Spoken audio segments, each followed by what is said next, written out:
C'est pas ça un homme. Hein? Un homme mange, un homme court, va faire le sport. Un homme là, il fait le sport pour avoir la forme de façon naturelle. Vos protéines que vous prenez pour gonfler là. Lida Kwasi ne vous a pas envoyé. Lida Kwasi n'a envoyé personne. Et vous avez compris, Lida Kwasi n'a envoyé personne. Vous avez compris? Je le dis parce que il y a trop de foutaise sur la toile. Votre collègue, comment il s'appelle? Ziggy, à qui vous souhaité hier plus de 5 ans. Il a pris 5 ans. Vous avez fait panel pour dire qu'il méritait même plus que les 5 ans parce qu'il allait jouer au foot avec les RDR. Vous avez compris? Vous avez dit qu'il méritait plus que les 5 ans parce qu'il est parti jouer au foot au RDR. Vous lui avez souhaité la prison hier. Vous avez compris? Maintenant, là, si vous voulez lancer cotisation, et puis même Ziggy, lui et sa famille, ne vous demandent pas de cotisation. Vous avez compris? Son grand frère fait la musique. Son grand frère se démerde. Son grand frère ne fait pas le mendiant. Eux, ils ne sont pas en train de mendier. Voilà. Ils ont fait les tapages pour que comment il s'appelle, Ziggy puisse sortir de prison. Oui, ils ont fait des tapages. Mais à aucun moment, la maman, ni le frère Samo de Ziggy, ni qui que ce soit, n'a lancé une cagnotte ou n'a demandé, n'a fait appel à une cagnotte concernant Ziggy. Alors vous là, les voleurs, les arnaqueurs sur la toile. Bon, Paul, je ne sais même pas si toi-même ton français là, tu as écrit ça. Lida Kwasi, hein, parce que tu disais qu'il était laid. Je ne sais pas de quoi tu parles. Mon frère, il faut boire. Quand on se réveille le matin, là, tu sais, Paul, quand on se réveille le matin, tu prends de l'eau chaude. C'est bon pour les intestins. Et ça revigore le corps. Tu prends de l'eau chaude et tu bois. Un bon verre d'eau chaude et tu bois. Ça remet les neurones en place. Parce que ce que tu écris là, je ne sais même pas si toi-même tu es conscient de ce que tu écris. Voilà. Ou on ne sait jamais. Si ton cerveau, tu l'as totalement perdu là, mon frère, il faut aller chez un marabout, chez quelqu'un, ils vont te dire, je ne sais pas ce que tu écris. Il faut aller conduire ton camion, c'est bien. C'est mieux que tu ailles conduire ton camion. On va gagner du temps. Sinon, Lida Kwasi, là, c'est mon parent. Tu es en train de parler de mon parent ici. Il faut t'enlever dedans. J'aime pas lire les commentaires. Mais comme je ne comprenais pas ce que tu écrivais, voilà. Donc, il fallait que je te dise si jamais tu veux corriger ton commentaire. Donc, je disais, s'il vous plaît, tapotez, partagez. Tapotez, partagez. Salut à toi, Kevin, je t'ai vu. Salut à tous ceux qui suivent le panel. Salut à vous tous. J'ai fait ce panel très tôt. On est quelle heure? 9 h. J'ai fait ce panel très tôt le matin. Oui, le national. Salut à toi, mon frère. Je l'ai fait ce panel très tôt le matin parce que je vois qu'il y a des vidéos qui circulent. On m'a envoyé, je suis tombé dessus. Et on m'a envoyé un vocal aussi que j'ai écouté. Apparemment, il y a des individus, les voleurs là, les buveurs de 8-6, les buveurs de canettes de bière là, de clochards là, ces voleurs, ces arnaqueurs qui sont sur la toile là. Apparemment, ils se sont dit, Lida Kwasi est sorti de prison, ils ont un business, ils se sont imaginé un business, comme ils ont l'habitude, il faut faire, ils lancent des dons, ils lancent des trucs pour que les gens cotisent, d'après pour demander, pour aider Lida Kwasi. Vous savez où est Lida Kwasi? Vous savez où le trouver Lida Kwasi? Pour lancer des dons. Lida Kwasi vous a dit quelque chose, il vous a demandé quelque chose. Hein? Lida Kwasi vous a demandé quelque chose. Hein? Lida Kwasi vous a demandé quelque chose. Vos bêtises là. Je le dis toujours, le PPACI est un parti de merde. Parce que il y a ces genres de choses qui se passent. C'est eux qui ont fait que tous ces genres de choses ont traîné sur la toile. Salut Ladji Shérif. J'espère que tu vas bien. Voilà. C'est eux qui ont fait. Ouais, Ladji Shérif. Il y a encore ceux qui se font passer pour les PPACI sur la toile. Là. Apparemment, ils lancent des cotisations pour arnaquer les Ivoiriens. Que les Ivoiriens doivent cotiser pour qu'eux, ils aillent donner pour aider Lida Kwasi. Maintenant, les mazos là, les malades là, eux, ils vont aller donner leur argent à des voleurs qui ne veulent rien foutre. Les gars, soit vous allez travailler, soit vous trafiquez, soit vous faites un business, soit vous faites quelque chose pour faire de l'argent. Sur cette terre-là, nous, on est nés là. Tout ce qu'on a trouvé sur la terre là, c'est pas nous, on a mis ça. Vous avez compris? La coca qui pousse en Colombie, là. C'est pas nous, on a mis ça. Nous, on a trouvé ça sur la terre. Les Colombiens ont trouvé ça sur la terre. Le hashish, là. C'est pas nous, on a mis ça. On a trouvé ça sur la terre. Tout ce que Dieu a mis sur la terre, Dieu a pensé à ce que ça nous serve. Vous avez compris? Les politiciens, eux, ils volent l'argent du pétrole de leur nation. Les politiciens, eux, ils trafiquent avec tout. Les ports de Côte d'Ivoire, ils s'enrichissent. L'or de Côte d'Ivoire, ils s'enrichissent. Ils prennent des crédits, des 45 milliards de trucs. On ne sait pas où ça va rentrer. Ça, c'est dans les mains des politiciens. Les politiciens sont les plus gros trafiquants sur la terre. Donc, tout ce que Dieu a mis sur la terre, là, Dieu a pensé qu'à chaque échelle, à son business, à chaque échelle, à son moyen pour se nourrir. On dit, c'est pour ça que tu as des femmes qui se prostituent et qui gagnent leur argent pour manger. Et d'aller mendier. Donc, trafic, business, travail, tout ce qu'il y a, ça a été mis sur la terre, ça a été pensé par Dieu pour que les sociétés puissent s'en servir selon leur échelle. Vous avez compris? Voilà. Parce que même ton patron chez qui tu vas travailler, si tu es dans le bâtiment, ton patron va signer un contrat de 50 000. Tu vas faire, il va te dire le chantier là, on le finit en 2 semaines. Pendant qu'il a signé encore un autre chantier de 30 000, à la fin du mois, il va te donner 1500 € ou 1200 €. Dans tout ce que tu lui as rapporté sur les chantiers là, c'est 1200 € qu'il va te donner. Ça s'appelle de l'arnaque. Vous avez compris? Ça s'appelle de l'arnaque. Dans toutes les sociétés sur la terre, il y a de l'arnaque. Une personne va acheter un t-shirt à 5 centimes et puis te le vend à 20 €. C'est de l'arnaque. Ça égale au trafic. Vous avez compris? Partout, il y a des trafiquants, partout, il y a des arnaqueurs. Est-ce que vous me comprenez? C'est pareil. C'est pareil.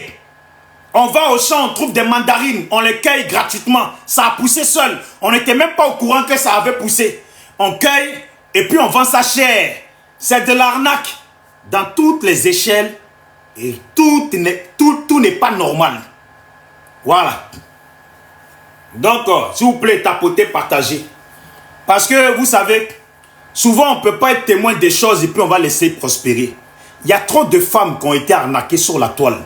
Il y a trop de gens qui ont été arnaqués sur la toile à cause de cette histoire de PPACI, des cotisations que les gens demandent en fonction des gens qui rentrent en prison et puis s'en mettent plein les poches. Vous pensez que quoi? Vous allez cotiser. Ça va. Par exemple, vous faites une cotisation de 3 000 €. Vous pensez que la personne qui reçoit là, il va donner les 3 000. Vous pensez qu'il est bête, il va donner les 3 000. Si déjà sur les 3 000, il a donné 500 €, soyez heureux. Vous êtes là à vous faire voler. Vous êtes là à vous faire voler. Si on dit qu'il faut faire des cotisations pour Lida Kwasi, c'est qu'on rentre en contact avec la famille de Lida Kwasi. La famille donne un numéro et c'est sur ce numéro que chaque personne envoie des cotisations. Mais quelqu'un ne va pas se lever, aller prendre une puce et puis mettre un numéro et puis vous dire, hein, voici un numéro où vous pouvez envoyer les Orange Money, les je ne sais pas quoi, pour Lida Kwasi, pour un tel. Et comme des mazos, vous êtes des sorciers. Vos parents sont au pays, vous demandent de l'argent, vous ne donnez rien. Vos propres enfants, vous ne leur payez rien. Mais vous laissez arnaquer par des punaises sur la toile, par des sacs à merde. Lida Kwasi, c'est notre parent. Vous avez compris? C'est quelqu'un. Je suis en contact, j'ai les numéros directs des gens proches, pour ne même pas dire que les liens là, ces liens de sang là, j'ai les numéros de ça. Aucun d'entre eux n'a annoncé qu'il fallait faire cotisation pour Lida Kwasi. Je le dis, je le répète. Parce que demain, vous allez faire ça, c'est pour après peut-être salir le nom de Gbagbo pour dire, ah, Gbagbo là, son parti là, c'est comme ça. Gbagbo là, c'est comme ci. Gbagbo là, c'est comme ça. Les gens sont des arnaqueurs. Il faut quand même des gens pour vous dire les choses. Il faut quand même des gens. On dit, quand tu es témoin de quelque chose et puis tu ne fais rien, on appelle ça non-assistance en personne en danger. Alors qu'il y a des gens qui se font arnaquer, tu sais qu'il y a des arnaqueurs, tu les connais, et puis tu ne les dénonces pas, c'est que toi-même là, tu es complice de ça. Vous avez compris? Vous avez compris? Il faut qu'on soit clair. Les punaises qui sont sur la toile, qui boivent des bières, des bouteilles de bière, non, des canettes de bière. Un homme, un vrai garçon, peut rentrer dans comment on appelle ça, dans alimentation. Et puis il va aller prendre une canette de 8-6, une canette de bière, une canette de trucs. Ça là, ce sont les clochards. Quand ils ont ramassé les 1 euro, 2 euros là, ils rentrent dedans. Ces canettes là, c'est fait pour eux. Donc c'est eux qui payent ça. Toi, un garçon, plein de protéines pour te gonfler. Tu es là, dans salle, tu bois des canettes de bière, comme un clochard. Vous êtes là à arnaquer les gens. Quand les gens vous aident, quand les gens vous viennent en aide, quand ils vous prêtent l'argent, vous ne remboursez plus. Vous avez compris? Quand une femme te prête 1000 euros et puis tu lui dois encore, tu ne rembourses pas, c'est que tu es un clochard. Un vrai garçon doit pouvoir mener sa vie sans être endetté. Un vrai garçon s'acquitte de toute dette. C'est ça un homme. Mais il y a des gens, ils sont mal nés. Malheureusement, ils sont mal nés. C'est comme ça, c'est inné en eux. Bonjour, Bagavet. S'il vous plaît. Voilà, s'il vous plaît, partagez. Voilà, touchez l'écran une fois comme ça, s'il vous plaît. Voilà, vous avez votre liste d'amis qui sort là. Je ne sais pas si vous voyez. Et puis faites envoyer. Voilà, vous voyez, quand je touche comme ça, voilà, il y a la liste d'amis qui sort. Faites envoyer, s'il vous plaît. Voilà, parce que ce message-là, ce message que je passe, je pense que c'est un bon message qui protège Laurent Gbagbo, qui protège le PPACI, qui protège ces gens de personnes. Parce que le PPACI ne peut pas être là, il ne peut pas être au pays là-bas, en train de s'occuper d'autres choses, pendant qu'il y a des individus, des délinquants qui sévissent sur la toile. Dès qu'ils voient quelque chose là, ils lancent cagnotte, et puis ils s'assoient sur l'argent des gens, ils bouffent, et ils s'en foutent. Et ça là, c'est le nom du PPACI qui est gâté après. Alors si toi tu dis que tu es PPACI, normalement il faut partager. Il faut faire passer ce message. La famille de Ziggy n'ont fait appel à aucune cagnotte. Et puis ces mêmes personnes, quand Ziggy a été arrêté là, eux ils ont dit, quand Ziggy a été jugé, puis il a pris 5 ans là, eux ils ont dit qu'il devait prendre plus que ça. Parce qu'il allait jouer au foot avec les RDR. Mais ces mêmes personnes se coltinent, les soroïstes, se coltinent les jasseurs de notre nation, les grands jasseurs de notre nation là, ils se les coltinent, matin, midi et soir. C'est avec qui qu'ils sont. Mais quand Ziggy va jouer au foot avec les RDR, eux ça les dérange. Mais eux pour eux là, nous ça ne nous dérange pas. Quand ils vont dans les anniversaires des gens qui ont déjà leurs propres parents, quand ils vont dans les anniversaires des gens qui ont déjà nos parents, quand ils se coltinent des jasseurs, pour eux ça ne nous dérange pas. D'après eux. Vous avez compris? Alors je le dis. Parce que Lida Kwasi c'est notre parent direct à nous. Voilà, c'est notre parent direct à nous. Et c'est notre parent Dida aussi. Vous avez compris? Alors on ne peut pas laisser des gens sortir et puis venir crier ici ou mettre des numéros pour dire qu'ils lancent cotisation pour Lida Kwasi.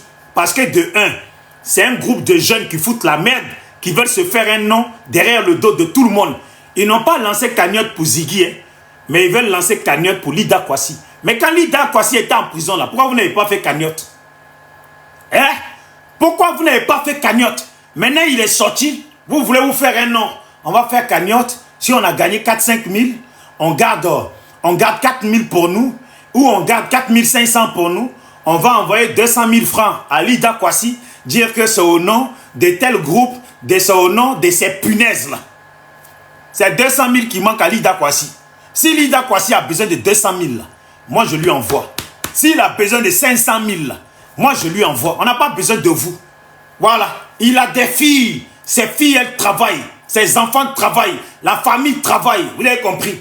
Il ne vous a rien demandé. Voilà. En tout cas, le frère Kevin Cham, c'est le message que je passe. Parce que ça m'a choqué. Que ces gens-là, ils sont vautrés dans voiture. À 1000 euros, 2000 euros là. Les voitures longuement, largement kilométrées là. Les voitures qui datent d'il y a 50 ans en arrière, dans lesquelles ils sont, et puis ils se vautrent en train de boire des produits pour grossir, pour devenir comme ça, des produits pour gonfler là. Ils se vautrent dans les voitures et d'aller soit trafiquer travailler, faire des business, faire des commerces, faire des choses. Ils se votent dans les voitures pour lancer cotisation sur nous, nos parents. C'est sur nos parents qui est arrivé. C'est sur nos parents, vos groupes de punaises là, vous êtes arrivés. Vous êtes des fadas. Vous êtes des fadas. Oui, et puis vous pensez que on va laisser ça. S'il vous plaît, partagez. Partagez pour que d'autres personnes, les autres aussi, puissent venir regarder. Moi-même, je vais envoyer ça dans les groupes WhatsApp pour que les gens puissent savoir. Et puis tout à l'heure, je vais encore joindre les gens parce que, voilà, eux ils m'ont dit, ces gens de foutaises là, il faut les arrêter. Voilà, parce que personne n'a demandé ni à lancer une cagnotte, ni à demander à qui que ce soit de lancer une cagnotte concernant Lida Kwasi. Alors de grâce, qu'ils restent dans leur coin, de grâce là, leur groupe de merde là, quand ils ont fini de salir les autres, de se salir entre eux là, hein, de salir leurs amis, de faire des montages, de monter sur des panels pour salir leurs amis là, ou de salir les gens, s'ils ont fini là, c'est bien. Mais qu'ils restent bien tranquilles dans leur coin. Qu'ils restent bien tranquilles dans leur coin. Et qui s'enlèvent dans nos histoires. Qui s'enlèvent. Il n'y a personne qui les a invités. Il n'y a personne qui les a envoyés. A été de ouf foutre de nous. Hein. Voilà. Oui, la reine des jeux, salut. Tu vas monter tout à l'heure. Mon frère pêcheur, j'espère que tu vas bien depuis ta position. Parce que les jeunes pêcheurs, je pense que les gens comme toi qui es au pays, vous ne pouvez pas être là. Et puis des punaises vont se mettre sur la toile. Lancer des cagnottes matin, midi, soir pour arnaquer des gens sur la toile. Il y a des messages là, il ne faut pas laisser couler. Parce qu'après vous vous étonnez que moi, Bijou d'Afrique, je lance des panels et je bats Mougou sur le PPACI. Mais ce sont ces gens de comportement. Nous, là, 15 ans sur la toile, jamais, zéro cagnotte on a lancé. Zéro cagnotte on a lancé. Vous avez compris? Zéro cagnotte. Et puis les gens sont ingrats. Il y a la petite là qui est au Burkina. Moi ici, elle avait besoin. Je lui ai envoyé de l'argent. Et ils sont partis lui monter la tête. Elle a osé lancer panel pour parler mal sur moi. Des ingrates. Vous avez compris? Un groupuscule de saleté. Et puis après, j'apprends que c'est la même fille qui prenait photo de ses camarades, nudes de ses camarades, pour aller les balancer à ces mêmes individus qui vont afficher nudes de leurs camarades et qui les envoient partout dans les inbox, qui envoient des nudes de leurs camarades femmes et qui les publient, qui les envoient dans les inbox. Mais c'est les mêmes là qui pleurent aujourd'hui. C'est les mêmes qui ont reçu nudes de notre sœur Miel Sucré de RHDP là. Et ils ont affiché ça ici sur la toile. Ils n'ont pas pensé que c'était une femme. Hein. Ils n'ont pas pensé que c'était une femme. Ils l'ont pris au chantage ici. Ces imbéciles. Et puis maintenant vous allez dire, oh mais, tu as fait ça à femme. Oh, chez nous en Afrique, la femme elle doit respecter le garçon. Femme ne parle pas devant garçon. C'est ça en Afrique. Même ici en Europe, c'était comme ça avant. Vous avez compris? C'est pas parce que vous êtes venu mettre vos pieds, vos pieds sales là, en Occident que vous allez commencer à changer. Vous allez commencer à changer. Vous avez compris? Une femme ne peut pas monter sur panel, salir un homme. Ses parents ne lui parlent pas. Salir un homme et puis ça vous là, vous ne dites rien. Vous ne dites rien. On vient dire, si toi là, tu n'as pas femme à la maison. Moi, ma femme là, elle n'est pas sur TikTok. Elle ne fait pas panel. Elle ne suit pas la politique, elle s'en fout. Vous avez compris? Et puis, femme doit respecter un garçon. C'est nous, garçons, on sort notre bite et puis on lui met dans la bouche et on pousse jusqu'à ce qu'elle vomit. Et elle nous regarde, ses yeux rougis. C'est le garçon qui fait ça. Vous avez compris? C'est nous, on la prend, on la met en levrette et puis on la mourou comme une salope. C'est nous, on fait ça. Et puis elle-même, elle demande, fais-moi comme une salope. C'est elle qui demande ça, garçon. Vous avez compris? Il faut respecter l'homme. Hein? Faut respecter. Je ne sais pas depuis quand vous avez cru que l'homme est devenu poubelle. Je ne sais pas depuis quand vous avez cru que l'homme est devenu poubelle. Dieu créa ce monde avec les hommes. C'est nous avec nos forces. On a coupé les arbres, travaillé partout. Quoi aujourd'hui? Aujourd'hui, on n'est rien, quoi. C'est qu'elle fait ici sur la toile. Là. Elle peut faire ça en Afrique. Soit un parent à elle, soit un oncle à elle, soit son grand-père, ses grands-parents, ses propres parents.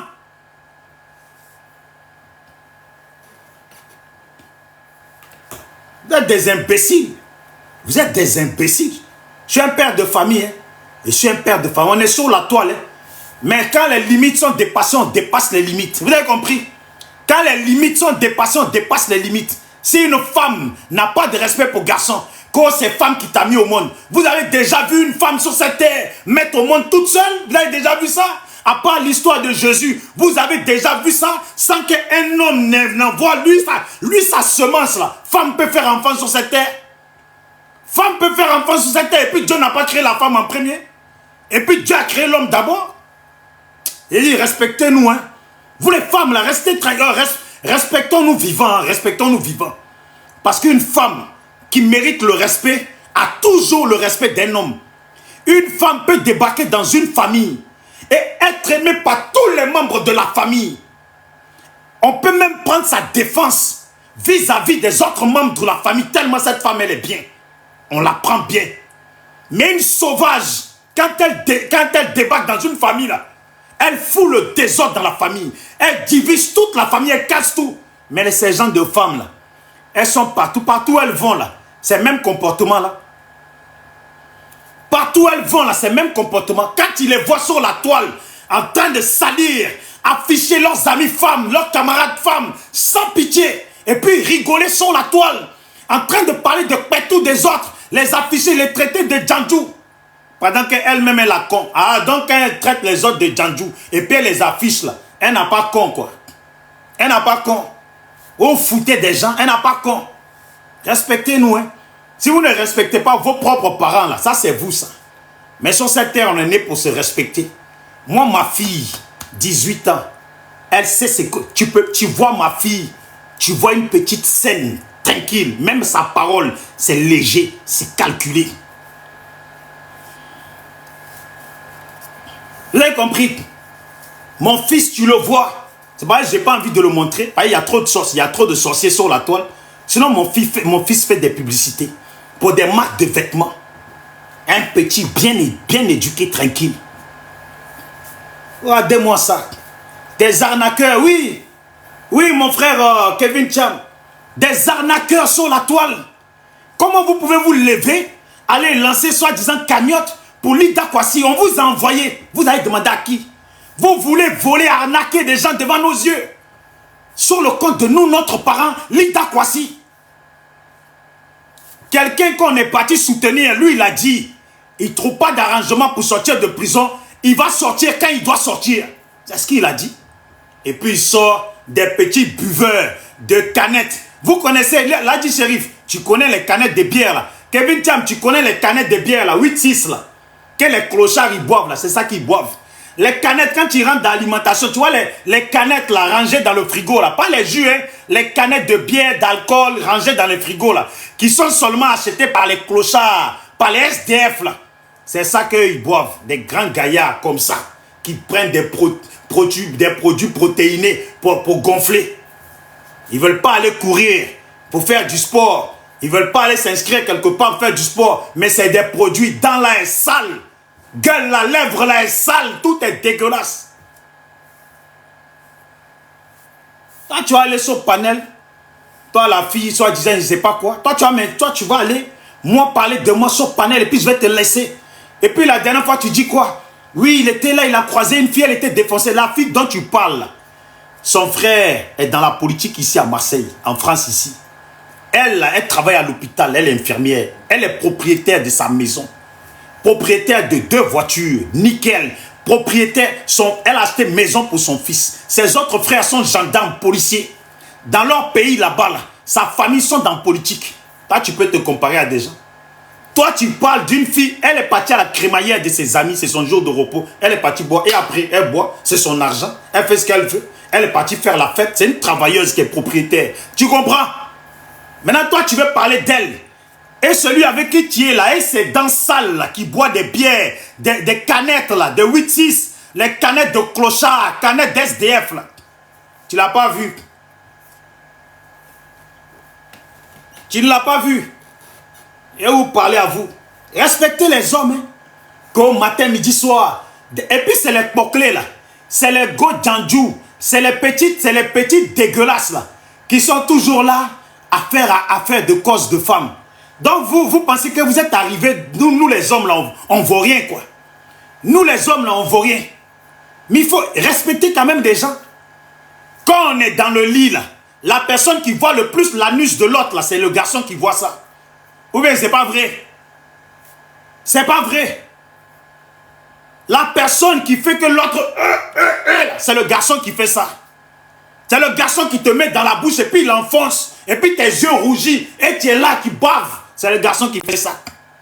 C'est le garçon, il est là, il te tape sur les fesses, bla bla bla. Et puis toi-même tu te demandes, oui vas-y à fond, à fond. C'est au garçon que tu dis ça. Ou bien c'est à une autre femme que tu dis ça. C'est à une autre femme que vous dites ça. Regardez-moi-les. Regardez-moi-les. Nous on utilise nos reins. Nos reins qu'on doit conserver là. 1 heure, voici elle qui demande 1 heure de Mougouli. Après là, elle demande encore 1 heure. À qui tu demandes ça? À ton père, tu demandes ça? C'est à ta mère, c'est aux femmes que vous demandez ça. Respectez les hommes, hein. Respectez les hommes. Que c'est la femme qui accouche, c'est la femme qui accouche. Femme n'accouche rien. Si un homme il ne met pas femme accouche, 0. Voilà. Si femme pouvait accoucher seule, sans avoir besoin des trucs de l'homme là. Mais ça fait longtemps que vous nous avez chassés de la terre.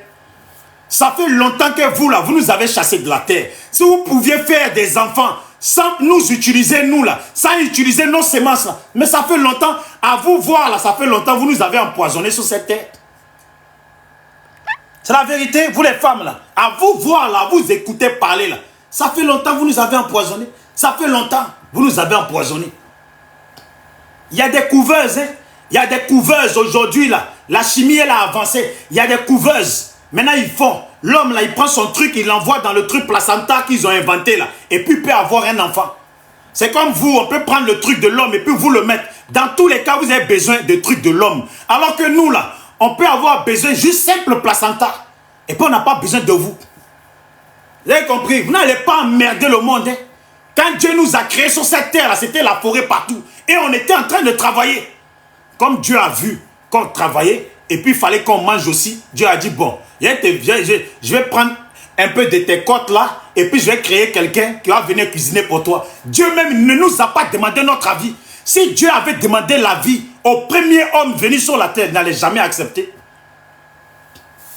Il n'allait jamais accepter. Si Dieu lui avait montré dans le futur ce que ça allait devenir là, il n'allait jamais accepter.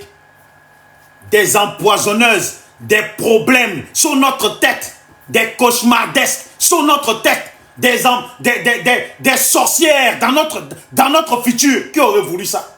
Qui aurait voulu ça? On ne peut plus parler. On a bâti le monde. On faisait des guerres entre garçons avec des lances en main. On s'affrontait. Vous étiez là. C'est toujours vous là quand les gens viennent. Et ils nous disent les garçons et puis vous gardent. Vous n'avez pas vu ça? Que dans les guerres, là, on dit toujours les garçons et puis on laisse les femmes.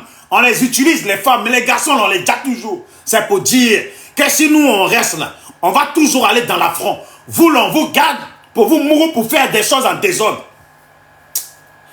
Respectez-nous les hommes. Hein. Des fois, comme ça, quand je parle quand même, je pense quand même à toute la souffrance que nous, on a subie, nous les hommes là. Même au temps de l'esclavage, vous les femmes, on ne vous triez pas, on prenait, on vous mettait dans le truc, mais l'homme, on triait, on cherchait un grand gaillard, un homme à la force qui va aller travailler comme un chien. Vous n'allez pas nous respecter. À quand vous allez nous respecter même? À quand vous allez nous respecter? C'est pour ça que dans nos coutumes africaines, là, vous parlez ici, blablabla, bla, bla, ici en France, vous allez prendre billet d'avion pour atterrir à Abidjan, là, vous allez la fermer. Quand vous allez arriver dans vos familles au village, là, vous allez la fermer. C'est pas parce que tu viens en France que tu vas faire ta maline sur ton oncle au village, sur ton papa ou sur ton cousin, il te remet à ta place. S'il t'a laissé parler là, c'est parce que tu es venu avec des cadeaux que tu leur as donnés. Sinon, toi, tu peux parler au pays. Tu peux parler d'affaires de femmes, garçons au pays. Vous oubliez vite, hein. Vous oubliez vite. Les voilà les femmes. Maintenant, ils ont dit les femmes ont le droit de sortir ensemble. Vous avez déjà vu les femmes qui sortent ensemble. Vous les avez déjà vues, les femmes qui sortent ensemble. Elles sont violentes entre elles. Elles sont méchantes entre elles. Vous avez déjà vu deux Gwyn. Vous avez déjà vu embrouille de 2 femmes qui sortent ensemble. Vous avez déjà vu ça. C'est là que vous comprenez qu'en fait, nous les garçons, là, on nous accuse pour rien d'être violents. On nous accuse pour rien d'être violents. Vous avez déjà vu embrouille de 2 garçons qui sortent ensemble. Vous avez déjà vu ça. C'est là que nous autres, là, nous les Didi, là, on nous accuse pour rien. Et puis on sait que dans chaque couple à la maison, là, la personne qui insulte maman de son camarade en premier, là, c'est la femme. Dès qu'elle est fâchée, là, oh ta mère, oh ta mère, et puis ta mère, et ta mère, toujours ta mère, elle est dans sa bouche. Elle, là, c'est ta maman qui est dans sa bouche. Elle commence à t'insulter, et puis elle monte sur ta maman. Elle, même si elle n'a jamais vu ton père, elle va monter sur ton père. Même si ta maman et ton père ont déjà là, elle va monter sur eux, dans leur tombe là, elle va les trouver là-bas. Ces paroles-là vont les trouver dans leur tombe. Tes oncles, elle va ramasser toute ta famille. Et puis maintenant, pour mettre dessus, là, si elle est trop fâchée, là, maintenant, elle va te gifler. C'est ça une femme. Qui a vécu avec femme? Qui a vécu une femme? La personne qui gifle l'autre en premier, là, c'est toujours la femme. La personne qui tape toujours en premier, là, c'est la femme. À la fin, là, maintenant, à la fin, là, quand elle fait elle va maintenant chercher excuse chez les voisins. Ah, il est violent. Et puis maintenant, toi, le pauvre, toi qui n'avais rien demandé, quand tu sors, on te regarde, regardez-moi, c'est un homme violent, ça. Il bat sa femme, il bat sa femme. Elle ne va jamais raconter ce qu'elle a fait. Elle ne va jamais raconter ce qu'elle a fait. Et te dit, c'est pour ça que je vous dis, quand vous croisez une femme, et puis elle a des ex là, c'est pas la peine de lui demander qui a raison, qui n'a pas raison. Voilà, quand tu lui dis, qu'est-ce qui a fait que ça n'a pas marché là, elle va accuser le mec. Tu crois qu'elle est bête pour aller s'accuser, dire que c'est elle qui est en tort. Tu as déjà croisé une femme qui a dit qu'elle était en tort? Qui a déjà croisé une femme sur cette terre qui lui a dit qu'avec ses ex là, c'est elle qui était en tort? Qui a déjà croisé une? Toi, tu peux croiser Satan, et puis Satan va prêcher parole de l'évangile. Toi, tu peux croiser Satan, et Satan va prôner parole de l'évangile. Il dit, et puis quand tu croises les femmes là, des sales menteuses, des sales démoniaques, des sales démons, toi tu vas être là, non, moi franchement, je cherche une femme, je veux pas d'embrouille, une femme calme, avec qui je peux m'entendre, on va partager, on sera en communion. Écoute-la, dès que tu as fini de parler, écoute-la. Écoute-la, la sorcière en train de mentir. Oui, moi je suis comme ça. Moi personnellement, je n'aime pas les disputes. Non, moi les camarades de mon mec, ce sont ses camarades. C'est pas mes camarades. Moi je suis une femme toujours dans mon coin. Mon chéri, c'est mon chéri. Tu es en train de parler avec le démon en question. Tu es en train de parler avec le démon en question. La griffeuse. La griffeuse. La mêleuse, celle qui s'incruste partout. C'est elle-même qui est en train de te mentir. Laisse-la 6 mois de couple. Va t'installer avec elle. Tu vas lire l'heure. Toi-même, tu es assis dans la maison, là, tu es dépassé. Ouais, tu es assis dans la maison, là, tu es dépassé. Quand tu sors dehors, là, tu as envie de rentrer à la maison, tu es fatigué de dehors. Mais tu restes dehors jusqu'à... Parce que tu sais, la menteuse, là, elle est à la maison. La cinglée là, celle que tu voulais pas là, et puis tu as eu là, elle à la maison, qui t'a menti, qu'elle n'était pas comme ça, elle est à la maison. Tu arrives, tu t'approches de vers ta maison, et puis tu es là, toi-même tu es dégoûté, tu mets la clé dans la porte, tu es dégoûté. Quand tu ouvres la porte, tu rentres là, même tu la vois même, hey Dieu, tu la vois même, hey Dieu, tu as envie que Dieu t'amène ailleurs. C'est ça, faut dire la vérité, c'est des menteuses. Alors respectez les hommes. Hein. Voilà, respectez les hommes. Nous les hommes là, on est de l'or sur cette terre. Demain là, on dit, oh, il y a la guerre qui est déclenchée ici en France où vous êtes là. Vous qui dites, ouais, les hommes, nous les femmes là. Si on dit maintenant la guerre elle a déclenché en France, c'est nous les garçons, on va aller recruter. C'est nous, on va aller devant. C'est toujours nous, on va à l'abattoir. C'est toujours nous, on sacrifie. Pour les grandes gueules là, c'est toujours nous, on sacrifie. Depuis la nuit des temps, c'est toujours nous, on se sacrifie. Elles ne sont même pas reconnaissantes. À cause de seins. À cause de seins fesses. On dirait que c'est elles seules. Encore, on dirait que c'est elles seules qui ont fait ce qu'on sait. Vous avez compris? Donc, c'est un peu ça. J'ai dit, mon parent, là, Lida Kwasi, là, ceux qui font cotisation pour Lida Kwasi, là, pour essayer d'arnaquer les gens, je le dis et je le redis. À aucun moment, Lida Kwasi n'a fait appel ni n'a demandé à qui que ce soit de faire des dons, non, de lancer des cagnottes pour lui. Alors, Ivoirien, Ivoirienne, si vous avez envoyé votre argent à quelqu'un, en tout cas, c'est parce que votre argent, vous n'avez pas besoin de cet argent-là et vous avez voulu vous-même donner ça à la personne à qui vous avez envoyé. Mais ce n'est pas à Lida Kwasi. Alors, s'ils ont bouffé votre argent, venez pas ici pour parler de Lida Kwasi ou pour dire que le PPACI a fait ci, a fait ça. Ceux qui sont sur la toile, je vous le répète, ce ne sont pas des PPAciens. Ce sont des soroïstes. Est-ce que vous me comprenez? Ce sont des arnaqueurs, des voleurs, des buveurs de 8-6, des buveurs de whisky, des buveurs de rhum, des buveurs d'alcool fort, des alcooliques, dents sales, bouche sale. Ce sont les gens comme ça. Vous avez compris? Apparemment, on disait qu'il y en a un, il est vilain. Punaise, il est vilain même. Ouais, il est vilain. Punaise, qu'il est vilain même. C'est eux qui font des cotisations. Et ils boivent l'argent des gens. Voilà. Ils boivent l'argent des gens. Cotisation. Matin, midi, soir, c'est eux qui lancent maintenant cotisation. Voilà. Ce Lida Kwasi là, mon parent là, regardez-le bien. Ce digne fils d'Ida là. Voilà. Regardez. Oh. Eh Dieu. Le pain d'Ida. Le pain des Dida.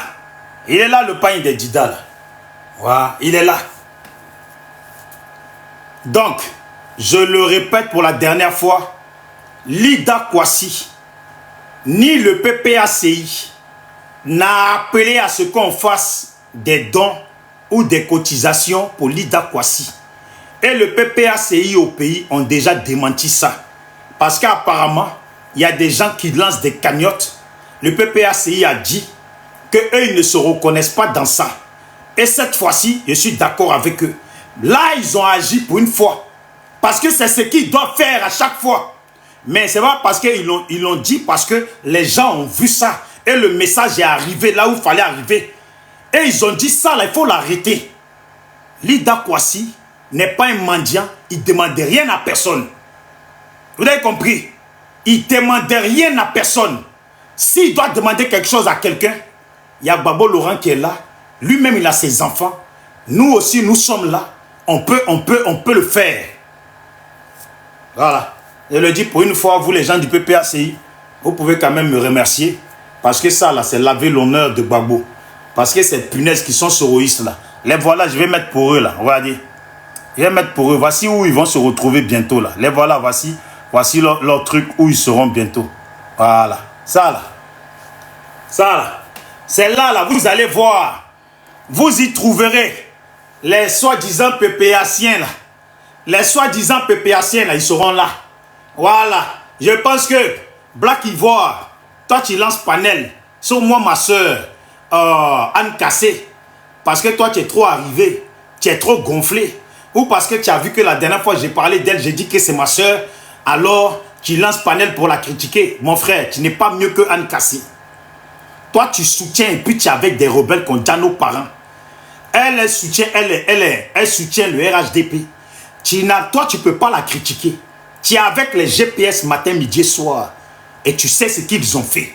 Mais comme tu es un mendiant, un indigne, c'est pour ça que tu penses que c'est plus facile de critiquer Anne Cassé et toi te voir.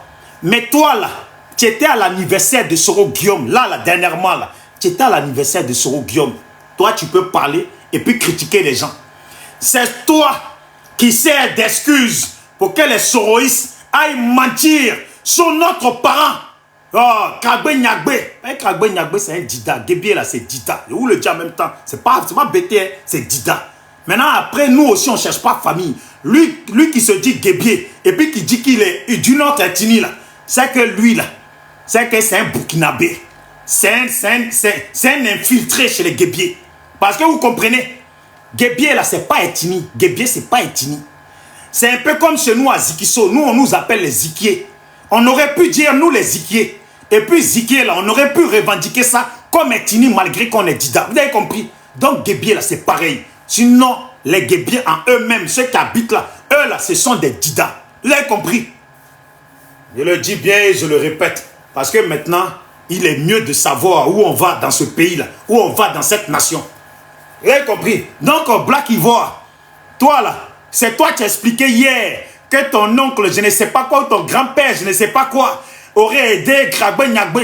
Le lendemain, les soroïstes ont lancé panel pour dire qu'il y a un neveu de Kragbe Nyagbe qui est venu, un petit-fils de Kragbe Nyagbe qui est venu, qui a dit que chez les Guébiers, là, Soro Guillaume a fait des choses là-bas. Wow, foutaise, là. Faut arrêter ça. Faut arrêter ça, vos foutaises. Hein. Si Soro Guillaume a fait quelque chose dans le pays, c'est la rébellion. Si Soro Guillaume a fait quelque chose dans le pays, c'est déjà les Ivoiriens. Si Soro Guillaume a fait quelque chose dans le pays, là, c'est massacrer nos parents. Si Soro Guillaume a fait quelque chose dans ce pays, c'est de diviser la nation. Si Soro Guillaume a fait quelque chose dans le pays, c'est de braquer les banques. C'est de détourner nos cacao, l'or de la Côte d'Ivoire, le café, la NACAD, et puis etc. Aller investir au Burkina. Ouaga 2000. Mais Soro a construit je ne sais pas quoi. C'est chez Soro. Ouaga 2000 appartient à Soro.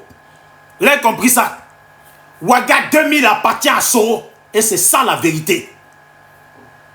Ne venez pas ici. Ne venez pas vous aller chercher à vendre Soro en tant que je ne sais pas quoi. C'est un jasseur, un sacré criminel. Et puis pour savoir qui est le chef de la rébellion, c'est aux rebelles qu'on demande qui est leur chef.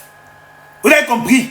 Pour savoir qui est le chef de la rébellion, c'est les rebelles qui ont pris les armes, là, à qui on demande qui est leur chef. Vous avez compris? Voilà. D'ici dimanche, là, je vais lancer panel. Les rebelles vont venir eux-mêmes. Et puis ils vont nous dire qui est leur chef. À cause de qui ils ont pris les armes. Qui les a fait prendre les armes. Ils vont le dire eux-mêmes. Vous avez compris? Maintenant, si Soro Guillaume, lui, il dit qu'il y a quelqu'un d'autre maintenant derrière lui, là. Ça, c'est son problème à Soro Guillaume. Mais en ce qui concerne les Djali et les hommes en armes en Côte d'Ivoire, là, ils ont un chef. Et c'est eux là qui doivent dire qui est leur chef. Et maintenant, Soro Guillaume, de l'autre côté, où les gens n'ont pas d'armes là, il pourra dire qui est son chef. Ça, c'est son problème.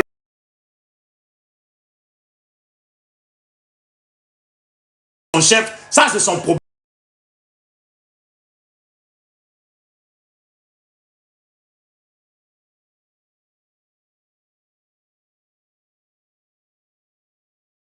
Rebelles là, on parle de ceux qui ont pris les armes. Ceux qui ont pris les armes là, qui les commandaient, qui était leur chef de guerre. C'est ça. Ils vont nous dire ça d'ici demain ou dimanche là. Ils vont nous dire ça les rebelles eux-mêmes. Vous avez compris?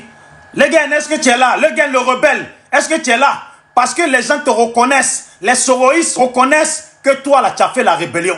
Que tu as pris les armes. Les soroïstes, il a dit shérif, tu es là? Il faut demander à monter. Voilà. On doit ici nous dire qui est le chef de la rébellion.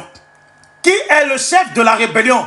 Les gars, il faut faire ta demande. Comme toi, les soroïstes t'accusent matin, midi et soir d'avoir fait la rébellion, d'avoir pris les armes. Tu vas nous dire qui t'a donné les armes là. Voilà. Qui t'a donné les armes? Qui t'a distribué les armes? Qui t'a dit de dire les Ivoiriens? Qui t'a dit de diviser le pays? Qui t'a dit de faire ce que tu as fait là? Tu vas nous dire qui t'a envoyé. Si c'est Ouattara, si c'est Ibé, si c'est Kone Zakaria, si c'est quelqu'un d'autre, maintenant tu vas nous dire le nom. Parce qu'apparemment, quand le nom est sorti, c'est là qu'on sait, qui a fait quoi. Voilà. Bon, quoi, Manigan là, identifiez les gars là, qui viennent ici, va nous dire pour qui il a pris les armes. Parce que je le dis, les gars, même si on est sur TikTok, quand le pouvoir change et que le pouvoir viendra dans mes mains, pas dans les mains de Gbagbo, parce que Gbagbo, lui, il est trop gentil. Quand le pouvoir viendra dans les mains de mon frère Herman le Patriote ou mon frère qui a disparu, apparemment, quand Gbagbo dit des mots, les gens sortent de prison. Mais malheureusement, mon frère Steve Biko Mauritanie, Steve Biko orateur et agora, il n'y a pas plus intelligent sur la toile que mon frère et plus hargneux sur la toile que mon frère Steve Biko, orateur et agora. Et puis mon frère Herman le Patriote, des dignes fils. Eux, ils ne baptisaient pas avec Soro. Eux, ils ne baptisaient pas avec Soro. Ça, c'est ça qu'on appelle les dignes personnes. Mais on a les vilingos sur la toile, de la mocheté, des vilingois, des vilingoïs, les vilingueïs, les vilingoas, et puis les vilingogos. Ils sont là sur la toile. Regardez les soroïs, je vous dis, hein, vous avez créé vos trucs là. Ils disent GPS, diaspora, et puis ils font panel pour dire on invite tous les Ivoiriens à venir. Vous invitez qui? Vous invitez les ouais que vous avez déjà.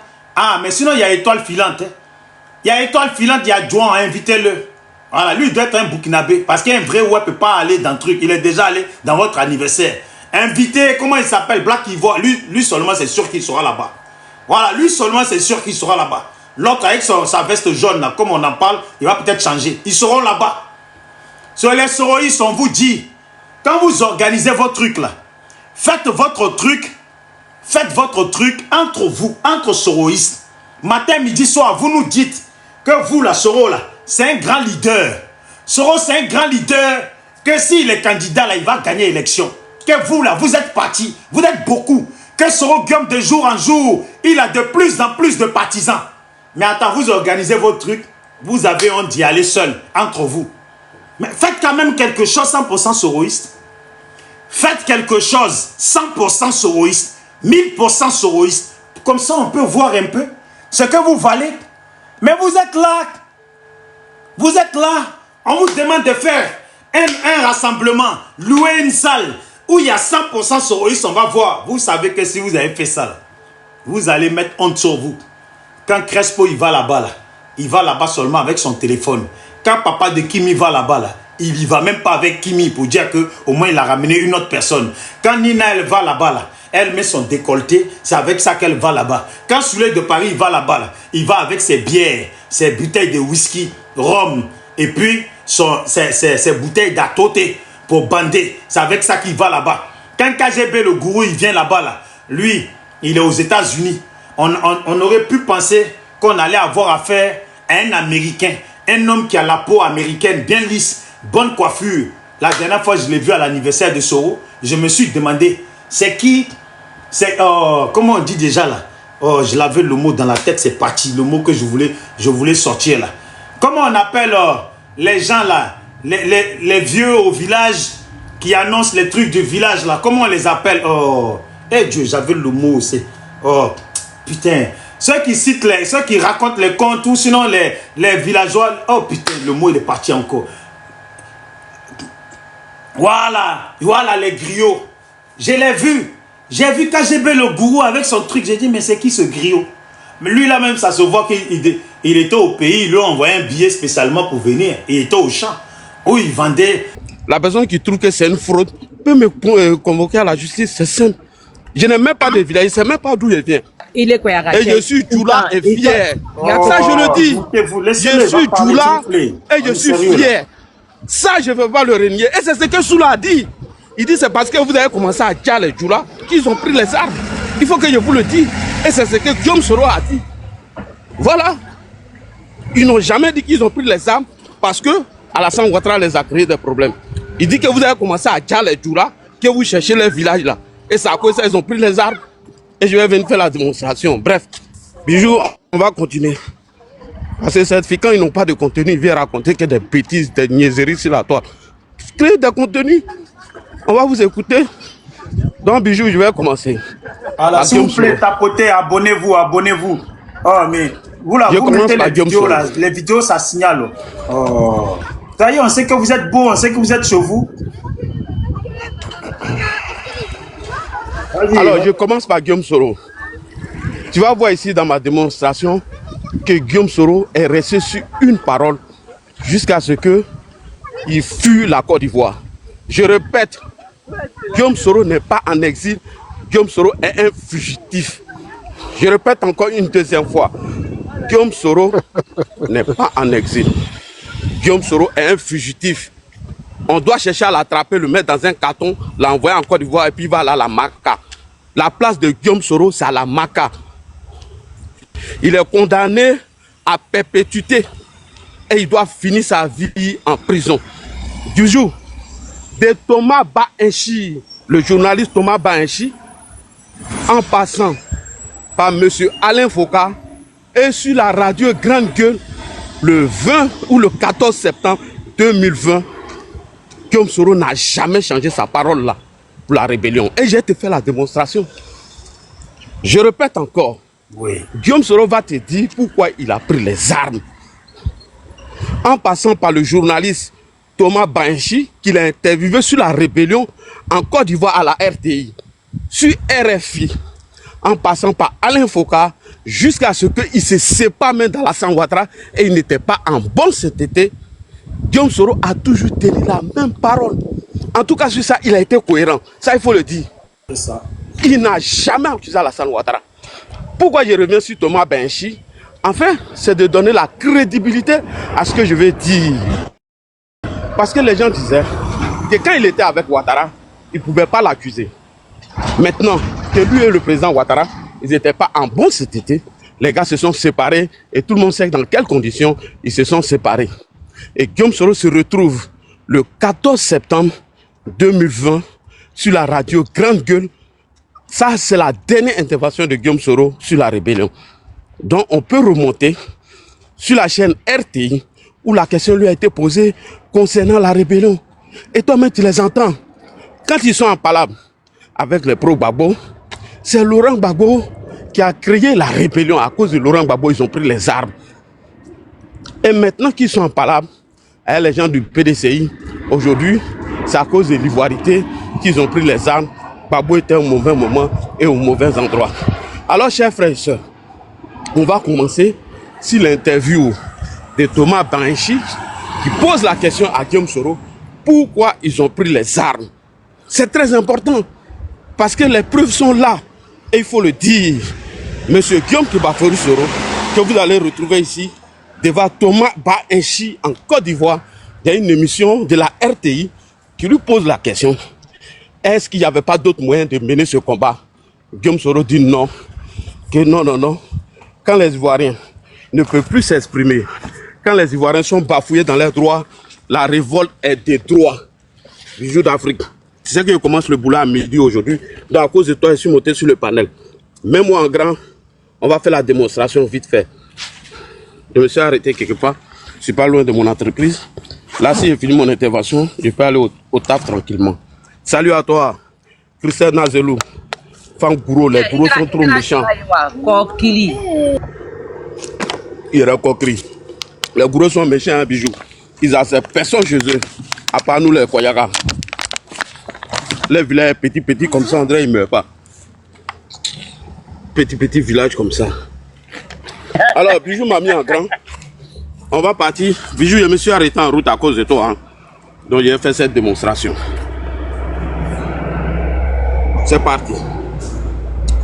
Je vais tourner ma caméra. Comment tourner la caméra, les gars? Attends. Ok. Ici, c'est une émission du journaliste Thomas Banchi qui pose la question à Guillaume Soro. Pourquoi ils ont pris les armes? Bijou, écoute les propos de Guillaume Soro, c'est très important. C'est parti. Guillaume Kibaforu Soro. Notre combat était empreint de justice. La cause était noble. C'était pour faire en sorte qu'en Côte d'Ivoire vivent des Ivoiriens épris de liberté et de justice. Pour conclure cette introduction, est-ce que votre combat qui visait à installer la démocratie, est-ce qu'il n'y avait pas d'autres moyens pour y parvenir que de recourir à une rébellion armée aussi sanglante? Écoutez, est-ce qu'il n'y avait pas d'autres moyens pour mener votre combat afin de prendre les armes pour revenir à ce combat-là? Écoute la réponse de Guillaume Soro devant Thomas Banchi. Ce qu'il dit à Thomas Banchi au cours de cette émission. Et aujourd'hui, c'est vrai qu'on peut polémiquer là-dessus, mais le contexte des années 2000, 2001, 2002 est encore frais dans nos mémoires. Face à une intransigeance, quand les rouages et les mécanismes de l'État ne permettent plus aux citoyens d'avoir justice, ne permettent plus aux citoyens de s'exprimer, évidemment, la situation devient compliquée, c'est le blocage total et effectivement, on peut en arriver à des situations de révolte. C'est Victor Hugo lui-même qui disait que face à l'oppression, la révolte est de droit. Face à l'oppression, la révolte est de droit. Ça, c'est devant Thomas Banchi. En ce moment, il était en bonne sainteté, il s'attendait avec Ouattara. Et Guillaume Soro est allé répéter la même chose devant Alain Foka. Pourquoi ils ont pris les armes? Donc, dans cette histoire de rébellion, en tout cas, je reconnais quelque chose en Guillaume Soro, il est resté cohérent. Il ne s'est jamais dédié, Monsieur Bijou. On vient encore devant Alain Foka, avant d'arriver au 14 septembre 2020. Voilà, on y va. Il est ici devant Alain Foka. Il fallait intervenir en Côte d'Ivoire en 2002. Dans la vie des nations, il arrive par par le concours de péripéties diverses que la vie de la nation s'en trouve perturbée. Évidemment, en 2002, j'ai été à la tête d'une rébellion qui a revendiqué clairement la démocratie et l'état de droit de mon pays. Alors, cette rébellion, monsieur Guillaume Soro, comment vous en devenez le chef? C'est un complot préparé de longue date ou bien c'est par hasard que vous vous retrouvez à la tête de cette rébellion? Ce n'est pas une question d'hasard, mais la Côte d'Ivoire, depuis quelques années déjà, était frappée par une dérive grave ivoiritaire. Une partie de la communauté nationale était exclue de la vie politique, marginalisée. Il y avait le délit de faciès, de patronyme dans mon pays. Et quand justement les rouages et les mécanismes de l'État ne permettent pas aux citoyens de s'exprimer par les canaux réglementaires, la révolte peut devenir de droit. Et c'est ce qui s'est passé dans mon pays. Vous revendiquez cette rébellion de 2002? Absolument. Vous trouvez qu'elle était justifiée? Je considère qu'elle était justifiée. C'est Victor Hugo qui le disait, que face évidemment à la dictature, la révolte est de droit. La révolte est de droit. Donc, Bijou, ici, il donne les motifs de la prise des armes devant Thomas Barenchi et devant Alain Foucault. On va continuer. Le pauvre Victor Hugo, On va continuer. Donc, à partir du moment, Guillaume Soro explique pourquoi ils ont pris les armes. Parce que on n'arrivait pas à s'exprimer et il y avait le délit de faciès et de patronyme. Voilà ce qui lui a donné le droit de prendre les armes. Ce qu'il dit devant Thomas Barenchi, il répète la même chose devant Alain Foucault. Et maintenant, on arrive en 2020, là où il n'est plus en odeur de sainteté avec le président Ouattara, qu'il avait tenté d'éliminer à travers un coup qu'il avait déjà préparé, à son retour ou des militaires, que lui-même le dit, les 8400 qu'il avait recrutés, et qu'à part Zakaria, le reste, ils allaient mordre à la maison, et qu'ils allaient mettre fin à la vie d'Alassane Ouattara. Et lorsque ce coup a échoué, que Guillaume Soro a pris la clé des champs, et qu'il a fui, parce que pour nous c'est un fugitif, c'est un criminel, c'est un bandit, c'est un assassin, il s'est retrouvé sur la radio Grande Gueule. La dernière émission de Guillaume Soro sur la rébellion date du 14 septembre 2020. Parce que, il faut bien expliquer, Guillaume Soro a fait 2 interventions à l'hôtel Bristol à Paris. La première intervention, où il s'est exprimé sur la rébellion, c'était en janvier 2020. Et maintenant, en septembre 2020, il n'a pas parlé de rébellion là-bas. Est-ce que tu comprends? Et donc, j'aimerais préciser ça. Donc, la dernière intervention fut le 14 septembre 2020 sur la radio Grande Gueule. Et Bijou, il y a une petite partie même qui m'intéresse. Mais on va jouer celle-là d'abord. Après, je vais te montrer la petite partie où Guillaume Soro même dit aux journalistes que tout à l'heure, vous avez voulu me faire dire que c'est Alassane Ouattara qui est le père de la rébellion. Vous avez voulu mettre ça dans ma bouche. Mais bien avant, on va écouter l'intervention de Guillaume Soro ici, sur la radio Grande Gueule en Guinée, où les gars posent la question, qui est le père de la rébellion? Mais Bijou, tu serais choqué. J'ai dit, Guillaume Soro, c'est un homme incohérent et un homme instable. Il est à l'image de Souley de Paris et ses activistes. Mais il y a une chose qu'il faut reconnaître en ton adversaire. Quand il est cohérent dans un sujet, il faut le lui reconnaître ça. Ça, je reconnais en Guillaume Soro. Je n'ai pas te mentir. Si l'histoire de la rébellion, Guillaume Soro est resté cohérent. Il n'a jamais accusé le président Alassane Ouattara d'être le père de la rébellion. Donc, Bijou, allons-y en Guinée, c'est très important. On va l'écouter ici encore, dans l'émission Grande Gueule en Guinée. Qu'est-ce qu'il dit de la rébellion? C'est très important. C'est parti. Guillaume Soro qui revient à l'antenne. Alors, Monsieur le Président, nous revenons et nous insistons sur cette question, sur le père notamment de cette rébellion. Qu'est-ce que vous avez à nous dire à ce propos? Est-ce que M. Ouattara est le père de la rébellion à la tête de laquelle vous avez combattu? Et ça, c'est la première question. L'autre question que nous voudrions savoir, quel était le deal s'il y en avait un? Parce que, bien entendu, vous dites que tout ce combat que vous avez mené, M. Ouattara en a beaucoup plus profité, bien entendu, parce qu'il a pris les rênes de la Côte d'Ivoire. Mais vous aussi, vous avez été non seulement Premier ministre, mais aussi président de l'Assemblée nationale, même si par la suite il y a eu divorce. Quel était le deal entre vous? Alors, disons qu'il ne faut pas tout voir en termes de deal ou de compromission. Il faut quand même considérer que les personnes peuvent avoir un idéal. Je dis que je me suis engagé dans ce combat pour mettre fin à une situation de ségrégation, de discrimination qui existait en Côte d'Ivoire. Il s'est engagé dans ce combat pour mettre fin à une situation de ségrégation. Et non, mais Guillaume Soro, non, il est fort. Hein. Et il explique les motifs. Hein. Pourquoi il a pris les armes. Hein. Il est resté cohérent sur l'histoire de la rébellion. Ça, je le lui reconnais ça. Continue, Guillaume Soro. Deuxièmement, il n'y avait pas de père, ni de fils, ni de double femme, etc. dans cette affaire. Il n'y avait pas de père, ni de double fils dans cette affaire. Et rien ne l'empêche de dire que c'est Alassane Ouattara qui était le père de la rébellion. On continue. Je dis simplement que nous nous sommes battus pour donc rétablir une situation politique qui était des plus désastreuses de toute façon dans notre pays. Maintenant, M. Ouattara est bénéficiaire de cette affaire, d'autant plus qu'il a été réintroduit, réintégré dans le jeu politique, lui qui en avait été exclu. Sachez que avant donc la rébellion du 19 septembre 2002, M. Ouattara ne pouvait ni être candidat à l'élection présidentielle, ni même être député en Côte d'Ivoire, puisque sa candidature avait été rejetée.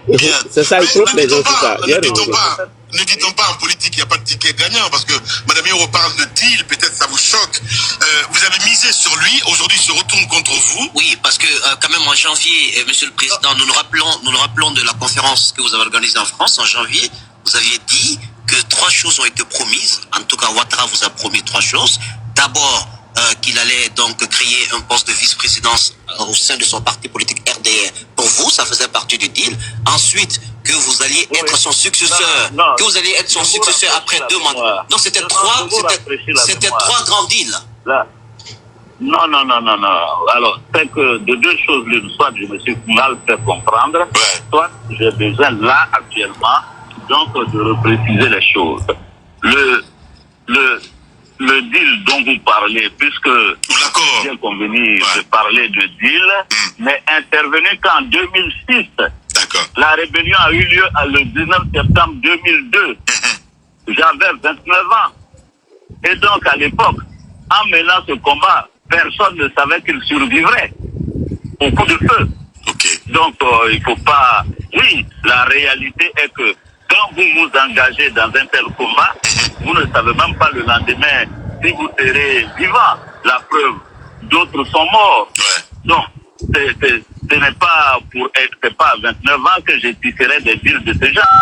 Mon Dieu, c'est pas à 29 ans que je demanderai à M. Ouattara, ou M. Ouattara lui-même ne savait pas si ce combat allait aboutir. Donc, on ne parle après donc de deals qu'en 2006, quand le combat visiblement abouti. Alors, donc, je vais faire trancher définitivement sur cette question. Le combat, quand j'avais 29 ans, le 19 septembre 2002, était motivé par donc un idéal d'une société que nous voulions pour la Côte d'Ivoire réellement démocratique, où personne ne serait exclu, où une communauté, notamment la communauté du Nord, se sentait exclue en Côte d'Ivoire, et l'icône de ce Nord-là était M. Ouattara, qui lui-même avait été exclu aux élections. Est-ce que ce sont des faits historiques, oui ou non? Maintenant, on peut discuter, on peut débattre donc du résultat ou du fruit de ce combat. Ok, Bijou, je vais terminer sur quelque chose de très important. Quand l'interview a duré et que Guillaume Soro même était énervé, Guillaume Soro était énervé. Tu sais, quand Guillaume Soro il est énervé, il nous dit la vérité. Hein? C'est toujours un débat politique là. Je t'emmerde, espèce de petit Congolais. Donc, quand il était énervé, tu vas écouter quelque chose, ça va te choquer. Ça va te choquer. Il dit que l'alcoolique là, qu'on appelle Soloba de Cancandi sous le de Paris là, Lui qui a appris en ce moment à escroquer les gens là. Ouais, c'est son travail. Hein. Papa n'a cotisation, papa n'a escroc. Je vais revenir sur ça après. Soro va te dire une vérité. Il va dire aux journalistes, mais vous avez voulu mettre dans ma bouche pour que j'accuse Alassane Ouattara d'être le père de la rébellion. Ouattara qui m'a accusé de tenter de faire coup d'état ne me donne pas de faits et il ne me dit pas à quel moment j'ai voulu le renverser. Mais tout à l'heure, chers journalistes, c'est pas vous avez voulu mettre dans ma bouche pour dire que Ouattara est le père de la rébellion alors que c'est pas ce qu'il lui voulait dire. Soro Guillaume, sacré Soro. Donc Bijou, écoute cette petite partie, c'est très intéressant. On écoute monsieur Soro Kibafori Guillaume. En ce qui concerne la question du coup d'État, mais il n'y a pas... Qu'on me sorte le nom d'un seul militaire avec qui j'ai voulu faire ce coup d'État en Côte d'Ivoire. 9 mois après, on est incapable de nous dire avec quel militaire j'ai voulu faire le coup d'État. D'abord, il faut savoir que les charges changent. Hein. Un moment, il voulait organiser une insurrection. Un moment, c'est un coup d'État qu'il voulait faire à M. Ouattara et à son épouse. Donc, c'est effarant. Et c'est même ridicule de voir comment M.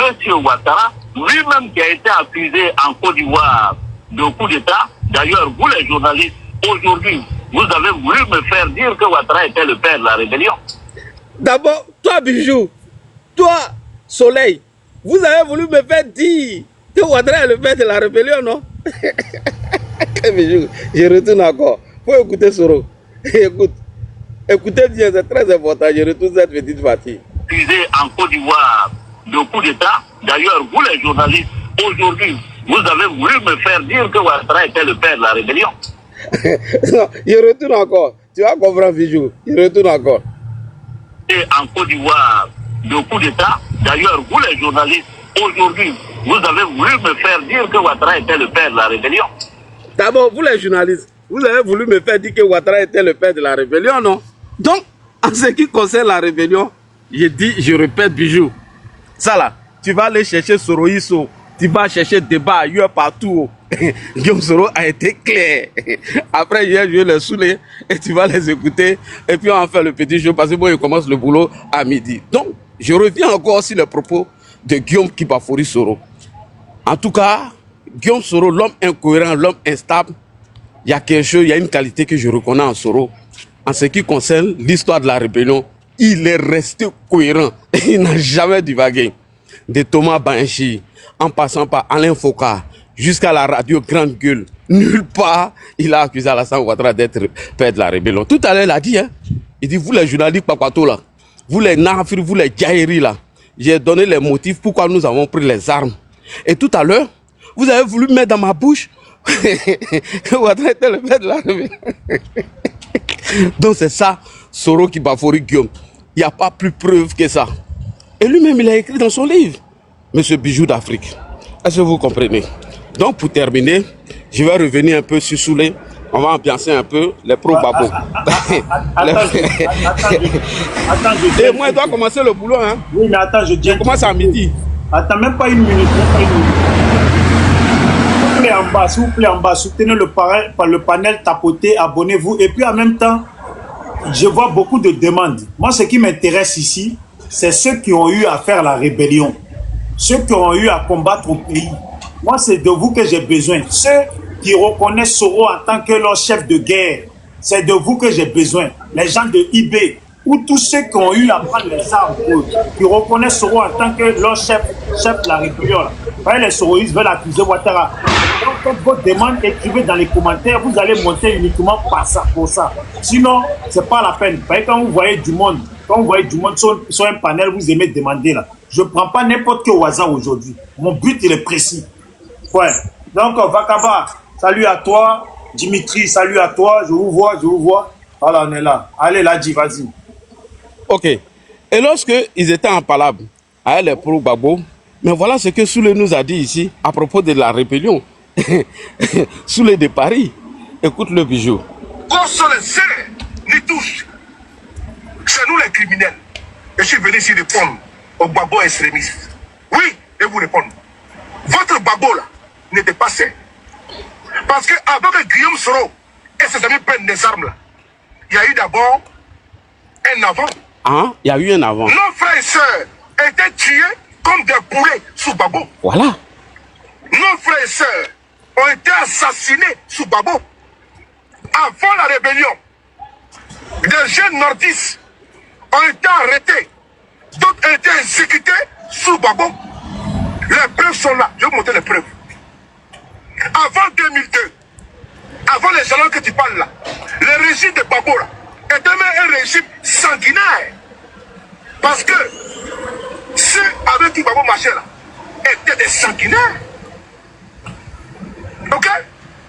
Sous Babo, il y avait les escadrons de la mort.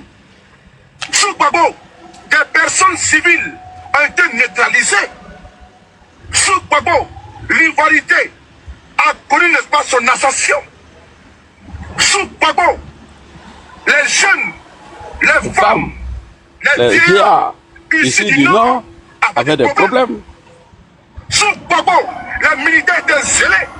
Sous Babo, nous là, Timité, Doumia, Traoré et autres, on avait des problèmes. Parce que vous là, vous pensez que vous êtes des citoyens puissants. Et nous là, nous sommes des résultats de la patrie. Pour vous là, vous n'êtes pas sortis du néant. Même quand vous dites que vous êtes d'origine libérienne, vous refusez. Même quand vous dites que vous êtes d'origine ghanéenne, vous refusez. Parce que vous là, vous pensez que la Côte d'Ivoire là, elle a été créée par vos aïeux, vos ancêtres. Nous là, nous venons d'ailleurs. Nous sommes catégorisés. Vous avez un esprit xénophobe.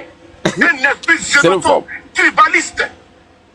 Vous là, vous êtes un cancer. Vous là, vous avez tué, vous, en Côte d'Ivoire. Vous avez assassiné.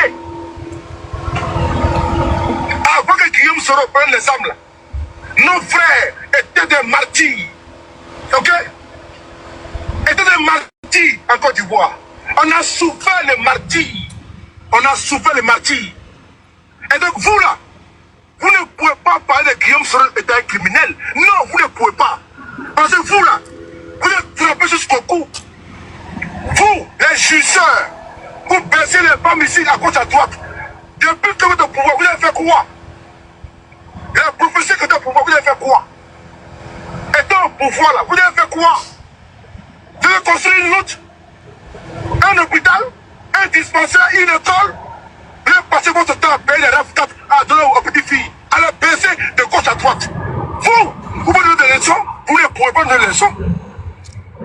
Tu vas Abidjan, les jeunes filles. Alors, aujourd'hui, les mêmes Soroïstes qui nous ont expliqué pourquoi ils ont pris les armes, et Guillaume Soro l'a expliqué devant Thomas Baranchi et Alain Foka, en passant par la radio Grande Gueule, lorsqu'ils étaient en conflit avec le PPAC, ils sont venus donner les mêmes motifs pourquoi ils ont pris les armes. Et nulle part, ils n'ont parlé du président de la République Alassane Ouattara. Et lorsque il y a eu un débat entre Kokora et l'autre, et que Kevin Thiam est venu faire son analyse pour dire qu'ils n'ont porté aucun élément, aucune preuve, mais automatiquement ils ont changé de bouche. Et ils disent que non, ce n'est plus Alassane Ouattara, ils n'ont pas pris les armes pour lui, mais c'est à cause du PDCI qu'ils ont pris les armes. Et que Gbagbo était au mauvais moment et au mauvais endroit. Est-ce que ceux-là, on doit les prendre au sérieux? Récemment, il n'y a même pas longtemps, écoute ce qu'il dit ici, c'est très important. C'est Guillaume Soro qui a tué Gbagbo Yabé? C'est Jean-Pierre qui a tué les Guébiens? On va en parler. Une bande de plaisantins réunis comme ça là. Ils vont nous faire la leçon, la morale. Pour la rébellion. La rébellion c'était en 2002. Et avant la rébellion, qu'est-ce qui s'est passé en Côte d'Ivoire? Les assassinats ciblés. Sous les plaies CNDA. On va en parler. Comment les gens comme ça là? Quand rébellion. Si la rébellion est venue là, c'est à cause de l'ivoirité.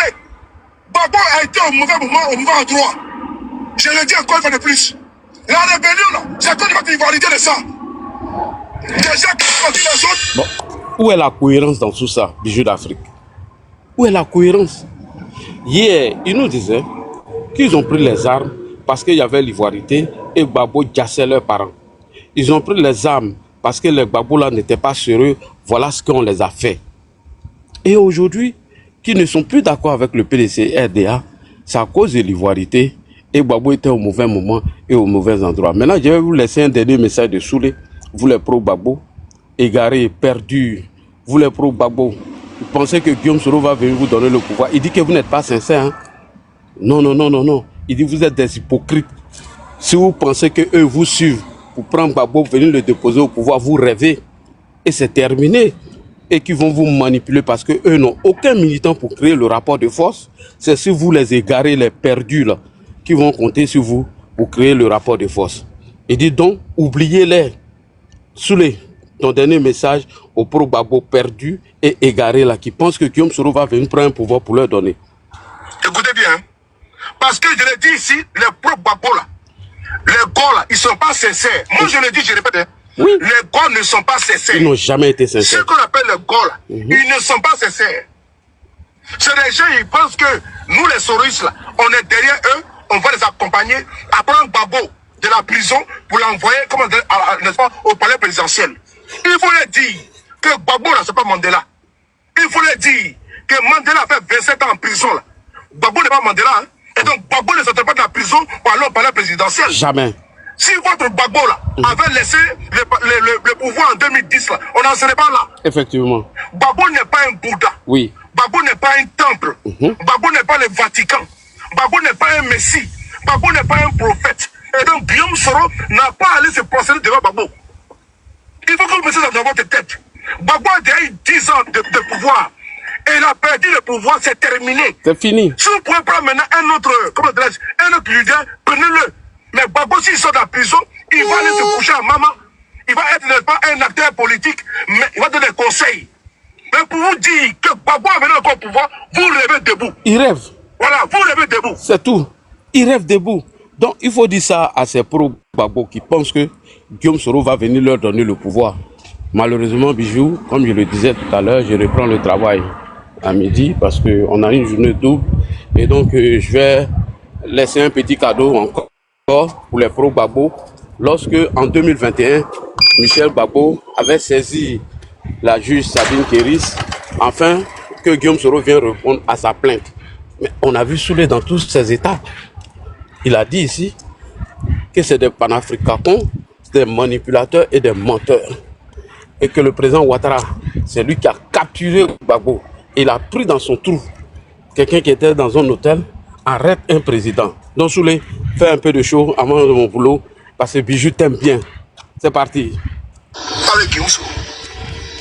Vous voulez refaire l'histoire. Vous voulez refaire l'histoire. Ok. Et c'est lui le chef. C'est lui le chef. État-major. Le chef, c'est pas des armées. Et il assume.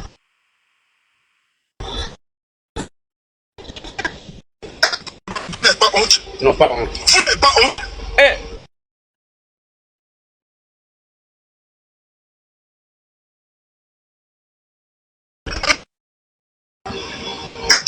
Il est tombé. Aujourd'hui, comme des caniches. Des caniches. Comment ça, par exemple, monsieur le président, ah bon? Ah bon? Vous avez juré que Ouattara c'est le président, non? Non, faux. Il a maté, il dit que si vous voulez la Côte d'Ivoire inconvenable, il a fait. Il a dit, il a fait. Donc vous êtes incapable de l'attaquer au tribunal. C'est Guillaume Soro. Il dit que c'est facile, avant c'est fait. Non, on va d'abord attendre Guillaume Soro avant d'avoir Ouattara. Vous êtes des lâches. C'est des lâches. Des lâches. Vous êtes lâches. Au pouvoir, vous avez été incapable de mater une rébellion. Au pouvoir, vous avez été incapable de mater une rébellion. Vous êtes incapable. Une rébellion, c'est mat. Ça, c'est mat. Donc, papa, voilà que vous n'êtes pas le pouvoir. Vous êtes incapable.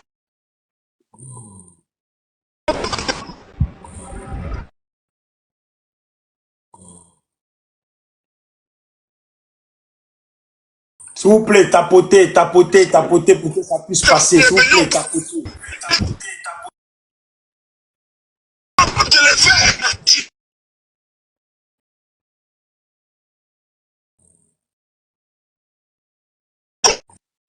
Vous n'êtes pas honte.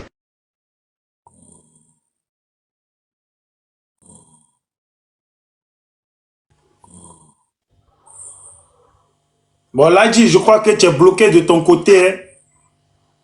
Tu es bloqué. Essaie de te muter, on va voir. Bon, j'ai muté. Il est muté ou pas? Il n'est même pas muté là.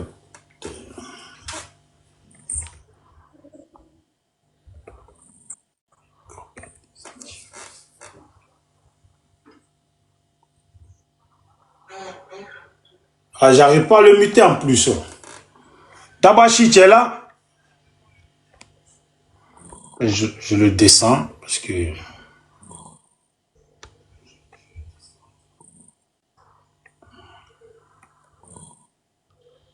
y a quelqu'un qui dort sur mon panel là, non?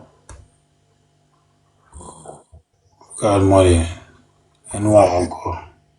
C'est à la... Voilà, c'est ça. Ouais, je l'ai descendu. Bon, j'aimerais savoir, Franco, je sais pas quoi là, salut, tu es monté, tu as fait la rébellion ou tu es monté pour participer au panel? Ben, moi, je cherche ceux qui ont participé à la rébellion, ceux qui ont fait la guerre. Non. Moi, je voulais juste participer au panel, j'ai jamais fait la rébellion. Moi. Ah, mais tu as quoi à dire sur le sujet alors? Bon, déjà le sujet, parce qu'il est pris en cours de route avec l'audio qu'il présentait, voilà, celui qui vient de descendre là, bon. Donc, le thème même de ce débat du jour, je ne sais pas vraiment de quoi il s'agit. Ah, ben, mon frère, c'est pas comme ça. Même nous-mêmes, avant de monter sur un panel, au moins, on reste un peu en bas, on écoute pour savoir de quoi ça parle. Parce que moi, je suis pas là pour t'expliquer c'est quoi le sujet. Oui. Comme j'ai entendu qu'il parlait et il s'adressait au pro-Gbagbo, ben, voilà, il parlait un peu de la rébellion. Donc, je sais pas si le sujet parle de la rébellion. Voilà. Le sujet, ça parle de Soro Guillaume. Voilà. D'accord. On dit que c'est Soro Guillaume, le chef de la rébellion, le chef de guerre. Toi, tu as... D'accord. Voilà. Ce que moi j'ai à dire là-dessus, c'est que d'abord, déjà les dits de Soro, lorsqu'il était encore, il était encore dans les règnes du pouvoir, lorsqu'il collaborait encore avec le clan Ouattara, lorsqu'on lui posait la question, lorsque les journalistes lui posaient la question, mais Monsieur Soro Guillaume, est-ce que vous êtes le parrain? Est-ce que vous êtes le père de la rébellion? Il répondait toujours avec réserve. Il disait toujours, je suis le secrétaire général. Il pouvait dire, je suis le père de la rébellion. Il pouvait dire, c'est moi le père fondateur de la rébellion. Non, mais il disait toujours, je suis le secrétaire général. Pour nous laisser penser qu'au-delà du secrétaire général, il y a encore un chef. Voilà. Donc, on ne peut pas attribuer aujourd'hui la rébellion à Soro Guillaume. Alors que c'est même pas lui qui... Je veux savoir. Toi, tu es qui, toi? Tu es pro Soro? Je ne suis pas pro Soro, je suis pro Gbagbo. Toi, tu es pro Gbagbo? Oui. Ah. Oui. Et puis, quand Gbagbo, on l'a enlevé au pouvoir, là, on a ramassé des cailloux ou on a déjà les gens? Pour qu'ils puissent quitter le pouvoir? Ouais. Il y a eu des gens qui ont été déjà ou pas? Si, il y a eu des morts. Il y a eu une crise post-électorale au cours de laquelle il y a eu plus de... Selon les chiffres officiels, il y a eu plus de 3000 morts. Qui a fait la crise? Qui sont ceux qui étaient responsables de cette crise-là? Cite-moi un peu, qui sont ceux qui étaient responsables? Ok, il n'y a pas de souci. La responsabilité, c'est la justice. C'est la justice qui attribue... Je te demande, si tu veux, on ne va pas faire la philosophie ici, on n'est pas en classe. D'accord, allons-y. Je te demande, toi en tant qu'Ivoirien, là, quand le pays était divisé, là, ça disait les noms de qui dans le pays? Qui tu voyais? Crise post-électorale, il y a eu la crise. Celui que moi je voyais comme responsable. Non, crise post-électorale, avant ça, il y a eu des choses. Oui, il y a toujours, bien sûr. C'est pour ça que Gbagbo est historien. Voilà, oui. Il défend un historien. Il faut partir du départ. Quand ils ont commencé à emmerder Gbagbo, là, qui tu as vu qui a emmerdé et les morts, là, à qui tu les attribues? Moi, je les attribue au clan Ouattara. Au clan Ouattara? Oui. Ok, c'est qui le clan Ouattara? Quand je dis le clan Ouattara, il y a le Ouattara lui-même, il y a Soro Guillaume, voilà, qui était, il peut dire, le poulain de Ouattara. Il y a tous ces chefs de guerre qu'on connaît. Et il y a aussi, en tout cas, ils sont un peu nombreux.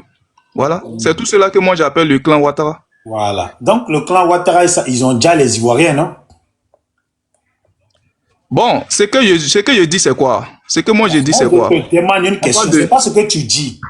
Tu as dit que tu es monté. Tu as dit quand on monte sur panel, là, ce que tu es venu chercher, là, c'est ce qu'on va faire. Voilà. Je t'ai demandé, Non, là. mais je suis... Non, Oui. non, non, attends, je t'ai demandé. Quand le pays, là, il y a eu la division, et puis il y a eu les jasseurs, là. Et t'ai demandé qui sont ceux qui ont fait ça. Tu as dit c'est le clan Ouattara. Tu as cité le clan Ouattara. Maintenant, il te demande, le clan Ouattara, là, ils ont déjà les Ivoiriens, non? Maintenant, tu me dis ce que tu veux me dire. Tu n'as rien à me Non, dire. ce que je dis, c'est quoi? Moi, je réponds juste à ta Ouattara, question. là, est-ce qu'ils ont déjà les Ivoiriens ou pas? Mais bien sûr que oui. Puisqu'il y a eu Voilà. une crise au Donc, cours de laquelle des personnes, il y a eu des morts. Donc, Soro fait partie du clan Ouattara, n'est-ce pas? Oui, oui, oui. Donc, Bien sûr. Soro aussi a participé au Djali des Mais Ivoiriens. bien sûr. Voilà. Donc, mon frère, maintenant, ce que je vais te dire, c'est le même Soro qui a participé. C'est Oui. le même Soro, là. Je pense pas que tu as mis Soro au monde. Quand Soro se retrouve sur un plateau de télé et puis il dit que lui, là, il n'y a pas Ouattara dedans, que c'est lui. Toi, tu dis quoi? Soro dit qu'il est le chef de guerre. Dis-moi, tu étais au courant que Soro allait rejoindre... Attends. Tu étais au courant que Soro allait rejoindre IB? Oh, il t'a averti? Allez rejoindre IB à quelle période? J'ai dit, quand Soro allait rejoindre IB, là, il est passé par toi? Pas moi, non? Il va passer par toi. Qu'est-ce que toi, tu en sais de toute la démarche que Soro a fait concernant toute la rébellion? Non, d'abord le coup d'État raté. Non, la rébellion. Et puis jusqu'à Makoussis Passi, jusqu'à il devient premier ministre de Gbagbo, là. Est-ce que à chaque fois que Soro allait faire les démarches, on t'a averti, toi? Soro t'a averti? Non. Bon, dans quel coup, toi, tu sais rien? Les gens ont fait leur mal. Ils ont récolté les fruits de leur mal. Et puis finalement, c'est toi, tu viens. Et puis tu dis, c'est Ouattara. Pendant qu'on te dit, Soro lui-même là, donc que tu veux laver, lui il dit que c'est lui. Toi tu dis que Ce c'est que pas je dis, c'est vous ne me Soro dit comprenez que pas. c'est Moi, lui, j'ai toi, pas tu dit, dis que- moi, j'ai Là, pas attribué. Excuse-moi, mon frère. Attends. Soro dit que c'est lui. Soro là, Soro Kibafoui Guillaume là, il dit que c'est lui. On lui a posé question et il dit que c'est lui. Toi tu dis que c'est pas lui, c'est Ouattara là. C'est parce que tu J'ai étais... pas dit que c'est pas lui, monsieur. Non, tu as dit c'est Ouattara. Tu as dit c'est Il Ouattara. a dit le clan Ouattara, monsieur. Il a dit le clan Ouattara. J'ai pas dit que c'est pas Tu Soro. dis que Soro, c'est pas lui Tu le comprends? chef. Tu dis que Soro dit que c'est pas lui le chef. Voilà ce que j'ai dit, je répète. Il a dit que Soro dit, lorsqu'on lui pose la question, est-ce que vous êtes le père de la rébellion? Il dit toujours, je suis le secrétaire général. Quand on demande à Soro, tu es le chef de guerre, il dit oui. Il n'a jamais dit oui. Montrez-moi une vidéo où Soro dit oui, je suis le chef de guerre ou bien je suis le chef de la rébellion. Faut descendre. Toi, tu n'es pas un pro-Gbagbo, faut descendre. Avant de venir défendre quelqu'un là, il faut te renseigner sur lui. Je vais pas jouer vidéo ici à cause de toi. Sinon, Soro dit devant Alain Foucault lui dit, vous êtes le chef de guerre, il reconnaît qu'il est le chef de guerre. Soro Guillaume dit, on a fait la guerre à Gbagbo. La guerre qu'on a fait là, c'était pour enlever Gbagbo. Soro Guillaume reconnaît avoir fait la guerre. Tu as compris? Voilà, c'est lui sa bouche qui reconnaît ce qui s'est passé là-bas. Même les connaît Zakaria là, on n'entend rien d'eux.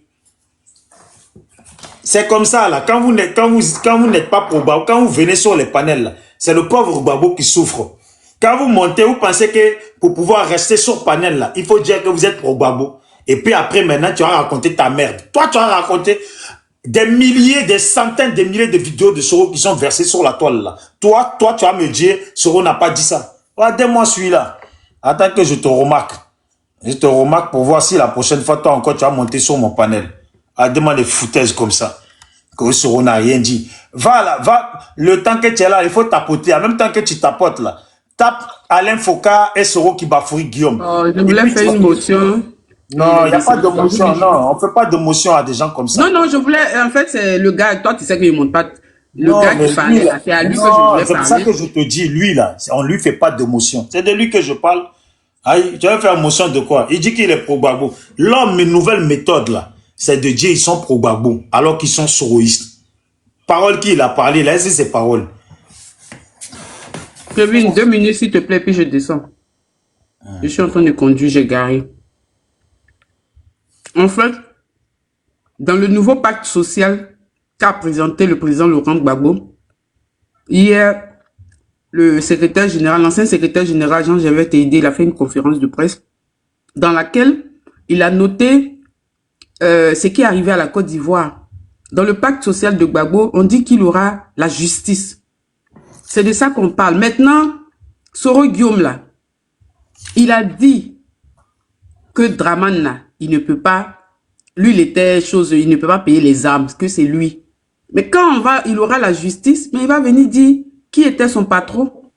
Voilà ce que je voulais dire. Sinon, si celui qui est monté les pro-Gbagbo, il sait que dans le pacte social, là, Gbagbo parle de justice. Gbagbo n'a pas oublié. Donc, même les soroïstes, là, il faut qu'ils sachent que Gbagbo, là, il dit qu'il aura justice. Parce que les responsabilités seront partagées. Et il a repris ça dans son pacte social hier. De quoi il parle? Donc, les soroïstes, ils n'ont qu'à sauter. Gbagbo l'a dit encore. Donc, ils n'ont qu'à mettre de la crème par rapport au Bossoro comme ils veulent. Mais Gbagbo a dit dans son pacte social qu'il aura justice. C'est juste ça que je voulais dire. Merci. Ok, merci beaucoup. Je veux dire à quelqu'un qui est monté. Toi, tu montes, tu te mets en pause là. Tu es venu signaler mon panel. Donne-moi celui-là. Comment il s'appelle Les gars, tu es là. Les gars, quand tu es là, fais signe. Hein? Voilà. Attends, il y a quelqu'un. Excuse-moi, Kevin Cham, il y a quelqu'un qui est monté. J'ai dit ici, là. Tous ceux qui ont participé à la rébellion, vous pouvez demander pour monter. Si tu n'as pas participé à la rébellion, ça ne sert à rien de faire ta demande ici. Voilà. Et moi, je ne fais pas panel. Je ne suis pas là pour chercher des vues de quoi que ce soit. Voilà. Sauf Guillaume nous a dit ici qu'il est le chef de guerre. Bon, vous dites que c'est Ouattara. Ouattara est chef de la rébellion. Mais la rébellion, là, contient des gens qui ont fait la guerre. Qui est le chef de ces gens qui ont fait la guerre? Vous dites que Ouattara a financé, non? Ok, il a financé. Mais si c'était que l'argent seulement, là, sans les hommes de main, là, il n'allait rien se passer. Qui est le chef de ces hommes de main? On les appelle les hommes de guerre. Qui est leur chef? C'est ça qu'on cherche. C'est ça, quand on parle de rébellion, là, c'est les gens qui ont pris les armes, qui ont déjà les gens, là. C'est d'eux qu'on parle. Soro Guillaume dit, lui, il a fait la rébellion. Il est le chef de guerre. Dans tous les cas, vous pouvez expliquer tout ce que vous voulez. Dans la rébellion, là, rôle que Soro a joué, là, c'est pas petit. Voilà. Pour le rôle qu'il a joué, là, ça vaut perpétuité. Si c'était aux États-Unis, ça vaut au moins 500 ans de prison. Voilà. Comme les soroïstes ont l'habitude de dire, vous avez dit que Ouattara n'allait pas être président, et puis il a fini par être président. Vous dites que Intel n'allait pas être président, et il a fini par être président. Nelson Mandela a fait 27 ans, et puis il a fini président. Bon, ok. Ok, Nelson Mandela a fait la prison, et il a fini président. Nous, on veut aussi que ce rôle-là, il devienne président comme Nelson Mandela. Mais il faut que, dans ce cas, il faut qu'il commence, il faut qu'il fasse le même parcours que Nelson Mandela. Qu'il aille faire ses 25 ans ou 27 ans de prison. Quand il a fini les 25 ans ou 27 ans de prison, on va l'installer au pouvoir. Mais d'abord, il faut qu'il commence par là. Comme c'est Nelson Mandela à qui vous le comparez là. Il faut qu'il fasse le même parcours que Nelson Mandela. Il va en prison, il casse les cailloux, il mange les pierres. Quand il a fini de manger tout ça, 27 ans après, c'est nous-mêmes, on va l'installer au pouvoir. On va même pas discuter. Il n'y aura pas d'élection. Il n'y aura rien. C'est GPS là, ça ressemble un peu à l'AMC. On va le mettre au pouvoir. Mais qu'il fasse d'abord 27 ans. Voilà. Vous avez compris? C'est ça qui est la vérité. Si tu montes, tu n'as pas fait la rébellion, tu montes pas ici. Toi, Karamoko, là, voilà, je te prends. Tu vas voir, on va voir ce que tu as 1 minute pour m'expliquer qui tu es. Voilà. Salut, Karamoko. Oui, salut, mon gars. Ouais. Karamoko, tu es quoi? Tu es soroïste? Salut. Non. Oh, Ibrahima, c'est toi qui as demandé, hein? C'est pas moi, j'ai demandé pour toi. Quand tu montes, il faut te muter, sinon on te descend. Non, après, ça dépend de ce qu'ils prennent en charge et si toi, t'as un truc à... Moi, celui-là, on est rebelle encore. Je peux parler? Non, tu peux pas parler. Tu es quoi? Tu es soroïste? Oui, je suis soroïste. Non, mais il faut descendre. On n'a pas besoin de soroïste. Voilà. Merci. On cherche les gens qui ont fait la rébellion. Voilà. Toi, depuis la Soro, tu as déjà acheté. Tu as déjà touché au moins 2-3 fois ta paye. Donc, ici, tu vas être hypocrite. Nous, on veut les gens. On veut les gens de IB. On veut les gens qui ont pris les armes. Ceux qui connaissent Soro. Parce qu'aujourd'hui, là, on veut finaliser. De toute façon, Soro a déjà les Ivoiriens. Il a au moins 500 ans. Mais le problème, il manque encore 500 ans en plus qu'il doit prendre. Voilà. Donc, il est le chef de guerre. Mais ce Leguen là même là, Kevin Cham, tu peux parler pour le moment? Parce que comme ça, je vais réveiller Legen là. Parce qu'il faut qu'il nous explique. Voilà, c'est Legen qui est le mieux placé ici. Lui, il a pris les armes, il le reconnaît. Voilà. Moi, je voudrais te saluer, Bijou. Saluer aussi ton combat.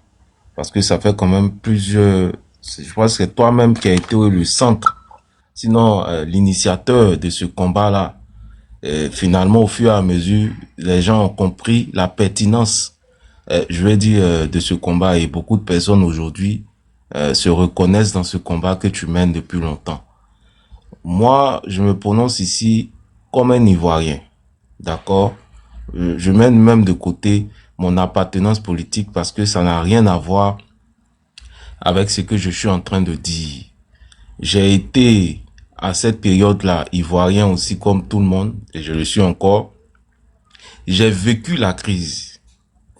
On a tous subi la crise en Côte d'Ivoire. Donc, je vais dire, c'est quelque chose qui appartient à notre histoire, qu'on le veuille ou non. Et ça, c'est une réalité. On peut pas le nier, on peut pas le rejeter. Raison pour laquelle nous autres, on n'accepte pas qu'on puisse travestir notre histoire. Pour moi, c'est un manque de respect. Un manque de respect contre les populations. Un manque de respect contre même la classe politique. Un manque de respect tout simplement à l'endroit de tous les Ivoiriens. Raison pour laquelle, c'est l'une aussi des raisons pour laquelle Kevin Cham, je vais dire, c'est invité dans ce combat-là. Parce que ce que tout à l'heure, Ladi Shérif a joué, tous ces audios, quand on a écouté, quand on a entendu, c'est des choses quand même qui sont extrêmement graves. Extrêmement graves parce que on peut pas faire la politique en essayant donc de tronquer l'histoire de la Côte d'Ivoire. L'une des raisons du pardon, c'est d'abord de reconnaître un certain nombre de choses. Et si on ne reconnaît pas un certain nombre de choses, ça veut dire qu'on n'est pas sincère dans le pardon qu'on a voulu signifier ou indiquer ou le faire aux Ivoiriens, en quelque sorte. Et moi, je crois que Guillaume Soro, en quelque sorte, il n'est pas aidé. Il n'est pas aidé par ses communicants qui, pour moi, plutôt que d'arranger sa situation, l'enfonce davantage. Si les soroïstes avaient un discours, non pas d'accusation, parce qu'ils sont dans une perspective d'attaque, de justification. On se justifie pas quand on a tort. Quand on estime que son patron demande pardon, on ne vient pas après se justifier. D'accord? Au contraire, on essaie d'amener